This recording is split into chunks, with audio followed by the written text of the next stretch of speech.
Bismillahirrahmanirrahim.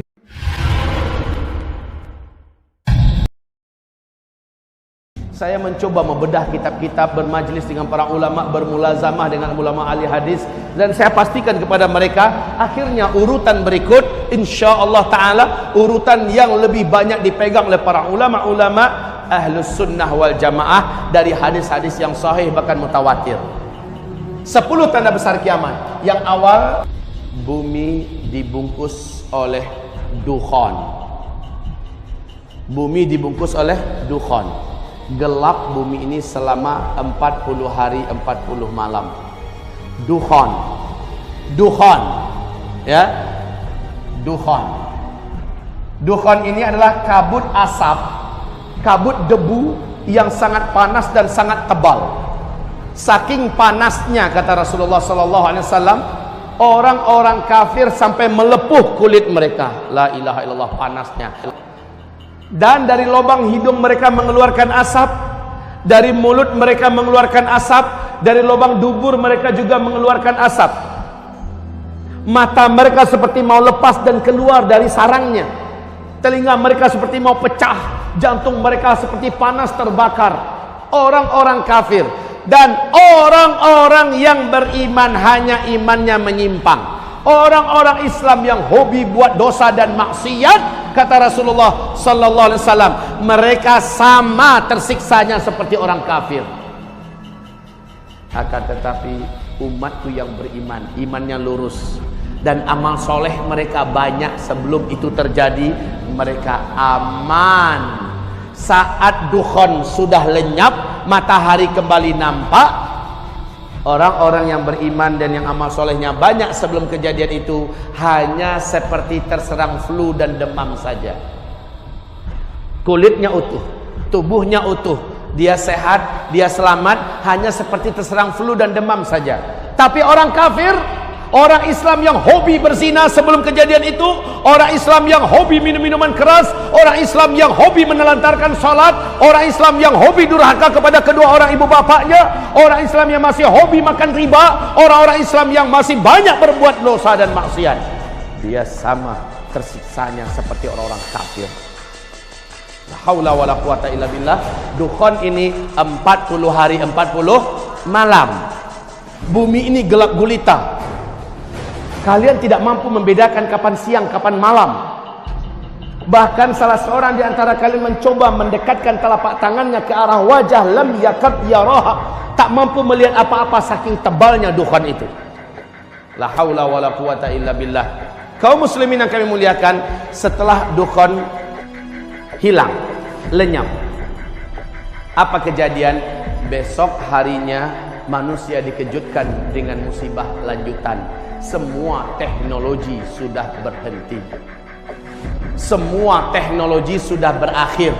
Listrik tidak ada lagi, sinyal sudah hilang, mobil tidak bisa dihidupkan, pesawat tidak bisa dibawa terbang. Semua yang memanjakan manusia dari teknologi dan penemuan-penemuan modern berakhir. La haula wala quwata illa billah. Kenapa? Ada penyebabnya. Teknologi musnah. Iklim udara di dunia menjadi panas. Sementara ketika orang keluar, sudah banyak bangkai-bangkai yang berserakan. Apakah bangkai binatang atau bangkai manusia yang tidak mampu bertahan, meninggal dunia. 40 hari Pak, dibungkus oleh kabut debu yang teramat panas. Maka banyak sekali daun-daun, bunga-bunga segala macamnya, burung-burung yang mati. Setelah itu udara di muka bumi dan iklim udara juga berubah drastis menjadi panas. Air menjadi sulit didapatkan. Air-air menjadi kotor karena debu tadi telah turun dan mengendap kembali di bumi. La haula wala quwata illa billah. Kaum muslimin yang kami muliakan, sejak itu kelaparan mulai melanda di muka bumi. Serentak seluruh dunia mengalami kelaparan. Sepertiga air dari langit Allah tahan.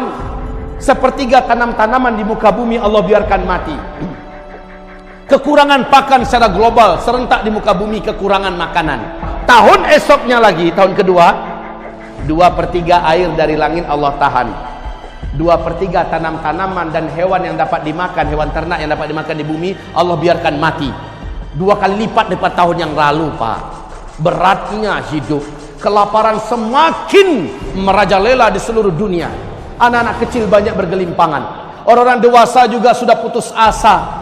La haula wala quwata illa billah. Saat itulah hadis sahih Imam Bukhari di dalam kitab Al-Adabul Mufrad. Rasulullah bersabda, tidak akan terjadi kiamat sampai tetangga tega mendatangi tetangganya demi memperebutkan sepotong roti yang ada pada tetangga yang ini membunuhnya dan mendapatkan sepotong roti itu. Setelah itu tahun ketiga, sama sekali air tidak turun dari langit, sama sekali tanam-tanaman dan hewan ternak yang dapat dimakan di muka bumi mati. Disitulah sahabat bertanya kepada Rasulullah, ya Rasulullah, bagaimana kami melanjutkan hidup ketika makanan saat itu sudah tidak ada? Bagaimana kami bisa bertahan ketika makanan sudah putus, air tidak ada? Nabi menjawab, makan minum kalian saat itu adalah zikir.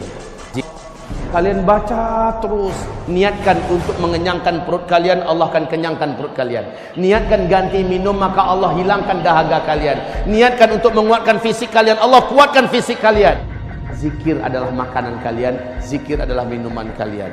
Maka Nabi mengatakan sallallahu alaihi wasallam, ala unabbiukum bisyai', idza nazala birajulin minkum karbun aw bala'un min balayad dunya thumma da'a bihi illa furija anhu, qalu bala, qala du'a'u dhinnun.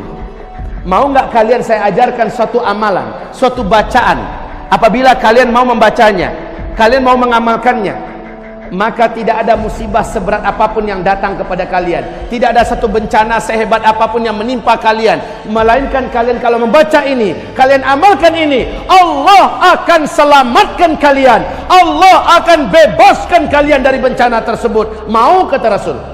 Para sahabat menjawab, qalu bala, mau ya Rasul, mau. Nabi mengatakan, du'a'u dhinnun, doa dhunnun. Dhunnun itu adalah gelarnya Nabi Yunus. La ilaha illa anta subhanaka inni kuntu minal zalimin. Sama-sama baca. La ilaha illa anta subhanaka inni kuntu minal zalimin.